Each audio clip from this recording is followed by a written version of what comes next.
नमस्ते, मी स्मिता झणकर. मी Indian association for promotion of adoption and child welfare ह्या संस्थेत काम करते.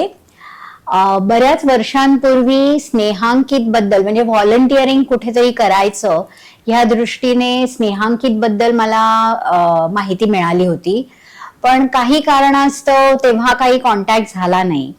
आणि योगायोग असा की त्यांच्या रौप्य महोत्सवी वर्षात माझी आणि स्नेहांकितची प्रत्यक्ष भेट झाली. परिताई आणि रचनाताई यांना मी त्यांच्या ऑफिसमध्ये जाऊन भेटले. तिथे खूप आपुलकीने त्यांच्याशी संवाद साधला गेला आणि त्याच वर्षी म्हणजे हल्ली अल्पशीच अशी आमची ओळख आहे, पण असं वाटतं की आमचा स्नेह बऱ्याच वर्षांपासूनचा आहे. आणि एक जीवन कौशल्य वर्कशॉप, एक कार्यशाळा स्नेहांकितने दृष्टीहीन मुलांसाठी, विद्यार्थ्यांसाठी आयोजली होती आणि त्या कार्यशाळेत सहभागी होण्याची मला संधी मिळाली. त्या कार्यशाळेत महाराष्ट्रातल्या वेगवेगळ्या ठिकाणांहून विद्यार्थी, मुलं मुली आले होते. त्यांच्याशी गप्पा करणं, त्यांच्याकडून काही शिकायला मिळणं, त्यांचा अनुभव काय आहे ह्याच्याबद्दल मला खूप माहिती मिळाली. तसंच आम्ही व्यक्तिमत्व विकास आहे, टीम वर्क काय आहे, एकमेकांशी काम करताना योग्य तो संवाद काय असला पाहिजे, टाइम मॅनेजमेंट काय आहे किंवा ताणतणाव याच्यावर नियोजन कसं करावं, मोबाईलचा अति वापर न होता योग्य तो वापर कसा करावा ह्याच्याबद्दल बरीच चर्चा झाली. कार्यशाळेबद्दल जेव्हा मला सांगितलं गेलं तेव्हा एक उत्सुकता निर्माण झाली की इतर वेळी मी जे साइटेड मुलं आहेत किंवा साइटेड व्यक्ती आहेत त्यांच्यासाठी असे कोर्सेस, ट्रेनिंग प्रोग्राम्स घेतलेले आहेत आणि ही जी अंध मुलं आहेत त्यांच्याबद्दल म्हणजे अंधत्वावर, अंध मुलांबरोबर किंवा अंध व्यक्तींबरोबर पूर्वी सुद्धा कुठे ना कुठेतरी कॉन्टॅक्ट झालेला आहे. मी जेव्हा शिकत होते तेव्हा पण माझ्या बरोबर वर्गात एक दोघं अंध स्टुडंट्स होते, पण अशी कार्यशाळा त्यांच्यासाठी घ्यायची आणि हा जो विषय होता की हे जे विषय मी सांगितले त्याच्यावर कशा पद्धतीने कार्यशाळा घ्यायची ह्याचा जरा विचार करावा लागला. त्या कार्यशाळेत माझ्या बरोबर अजून एक को फॅसिलिटेटर होती आणि त्या को फॅसिलिटेटर बरोबर आमची चर्चा झाली, कारण आम्हा दोघींना अंध विद्यार्थ्यांसाठी कार्यशाळा घेणं हे एक नवीन आव्हान होतं आणि ते आम्ही स्वीकारलं. आणि आम्हाला असं वाटलं की कार्यशाळा घेताना म्हणजे जसं आपण सर्वसामान्य मुलांसाठी कार्यशाळा घेऊ, कारण जे टॉपिक्स आहेत ते सर्व सारखेच आहेत, तर तसंच आपण प्रिपेअर करूया आणि जेव्हा आपण त्या मुलांबरोबर बोलताना त्यांच्याबरोबर वावर जेव्हा होईल तेव्हा आपल्याला त्यांच्याबद्दल जास्त माहिती मिळेल आणि त्यातून आपण त्यांच्या अनुषंगाने काही काही मुद्दे मांडू शकू आणि त्या पद्धतीने आपण पुढे गोष्टी करू. आणि असं झालं की त्या मुलांचा पण प्रतिसाद खूप छान होता. म्हणजे काही काही जे पर्सनॅलिटी डेव्हलपमेंटचं आम्ही एक सेशन घेतलं आणि त्याच्यात आम्ही त्यांना वेगवेगळ्या काही वस्तू किंवा त्यांना आम्ही सांगितलं होतं की तुमची पर्सनॅलिटी कशी आहे ह्याच्याबद्दल तुम्ही एखादी वस्तू आहे किंवा एखादं फूल आहे, झाड आहे याच्याबद्दल तुम्ही बोला. आणि त्यांच्याकडून जे काही रिस्पॉन्सेस आले ते आम्हाला सुद्धा खूप म्हणजे आम्हाला प्रेरणादायी होते की एवढा विचार, म्हणजे ज्यांना दृष्टी नाहीये, ज्यांनी एखाद्यानी पर्वत काय आहे हे बघितलेलं नाहीये पण त्यांना नुसतं समजावलं गेलं आहे आणि त्यातून त्यांचा कसा पर्वताबद्दल जो एक स्ट्रॉंग किंवा स्ट्रेंथ आहे किंवा त्याच्यामधून त्यांचा आत्मविश्वास कसा वाढू शकतो, तर ह्याच्यामुळे आम्ही सुद्धा अशी काही उदाहरणं घेऊन त्यांच्यासाठी हे सेशन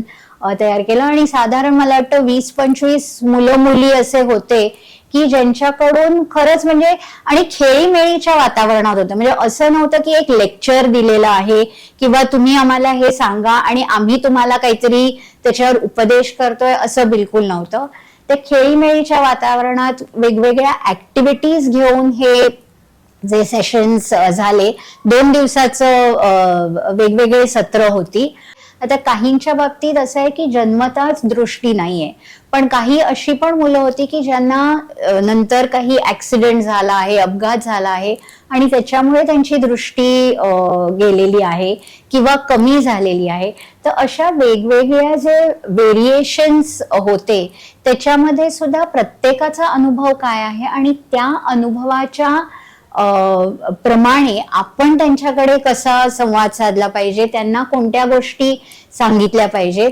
आणि वैयक्तिक प्रत्येकाचे वेगवेगळे इश्यूज असू शकतात, पण जेव्हा आम्ही कार्यशाळा घेतो तेव्हा सगळ्यांच्या एक जनरल कॉन्सेप्ट मांडावा लागतो आणि त्यातून काही काही वैयक्तिक चर्चा पण झाली होती. ह्या कार्यशाळेत म्हणजे ज्या ज्या ऍक्टिव्हिटीज घेतल्या त्याच्यात एक असा मुद्दा होता की आपली मैत्री कोणाबरोबर आहे, म्हणजे आपल्या समवयीन व्यक्तीबरोबर असेल किंवा काही वरिष्ठांबरोबर असेल तर ती मैत्री आपण कशी जपली पाहिजे. काही काही वेळेस असं पण होऊ शकतं की ह्या मैत्रीचा इतर लोक ऍडव्हान्टेज घेऊ शकतात. तर हे न होण्यासाठी काय केलं पाहिजे.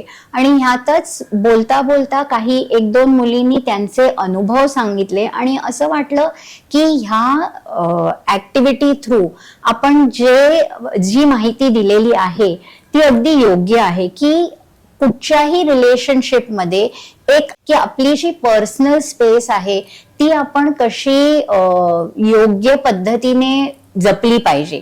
म्हणजे कोणालाही पर्सनल स्पेस आपली ओलांडायला दिली नाही पाहिजे. तर हा एक खूप चांगला मुद्दा या कार्यशाळेत मांडला होता. 1-2घांचे आई वडील पालकही कार्यशाळेत उपस्थित होते आणि त्यांचा पण अनुभव असा आला की पहिल्यांदा जेव्हा आपली मुलगी एकटी कुठे बाहेर जाणार असेल तर त्यांच्या मनात पण काय टेन्शन आहे, म्हणजे तिच्यामध्ये तो आत्मविश्वास की तू एकटी जाऊ शकतेस हा कसा निर्माण करायचा. तर त्याबद्दल पण आम्ही चर्चा केली आणि कुठेतरी असं वाटलं की अशा कार्यशाळेतून आपण ही माहिती जास्तीत जास्त देत आहोत आणि देत राहिलं पाहिजे. आणि म्हणूनच अशा कार्यशाळा अजून झाल्या पाहिजेत. आणि काही काही बाबतीत असं पण होऊ शकेल की 1-on-1 काही मुलींसाठी सेशन्स घेणं गरजेचं आहे. त्यामुळे ही कार्यशाळा मला वाटतं की बऱ्याच मुद्द्यांच्या दृष्टीने खूप चांगली झाली. अजून एक मुद्दा मला सांगावासा वाटेल म्हणजे की एरवी जेव्हा डोळस मुलांबरोबर आम्ही चर्चासत्र घेतो किंवा कार्यशाळा घेतो तेव्हा बरेच वेळा असं होतं की आपण एकमेकांना बघत आहोत, त्यामुळे आपल्या डोळ्यातले भाव त्या समोरच्या व्यक्तीला कळतायत आणि समोरच्या व्यक्तीच्या डोळ्यातले भाव आम्हाला कळतात. पण इथे असं झालं होतं की प्रथमच आम्ही अशी कार्यशाळा घेतली होती की जिथे मुलांचे जे भाव आहेत ते समजत नव्हते आणि असं 1-2 वेळा असं इनिशियली वाटलं की आपण बोलतो आहे आणि मुलांकडून प्रतिसाद येत नाहीये.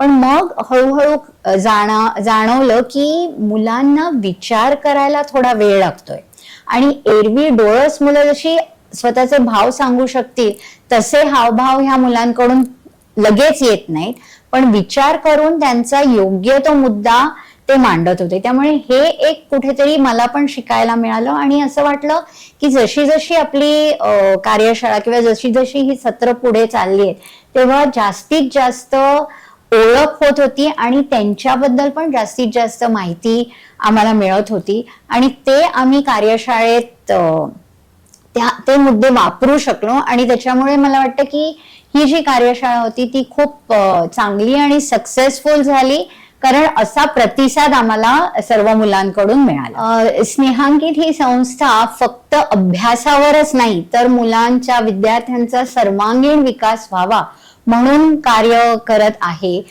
त्यांचे बरेच बाकीचे म्हणजे कार्यशाळा ही एक मुद्दा आहे, पण त्यांचे बरेच बाकीच्या सर्व्हिसेस आहेत की जे नेत्रहीन मुलांसाठी काम करतात आणि ह्या कामात जास्तीत जास्त विद्यार्थ्यांचा फायदा व्हावा, त्यांच्यापर्यंत ही संस्था पोचावी.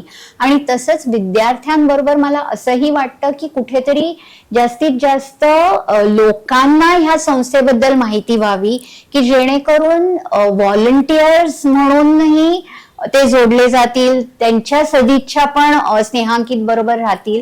आणि पुन्हा एकदा स्नेहांकितच्या रौप्य महोत्सवी वर्षाचे अभिनंदन आणि शुभेच्छा माझ्याकडून. धन्यवाद.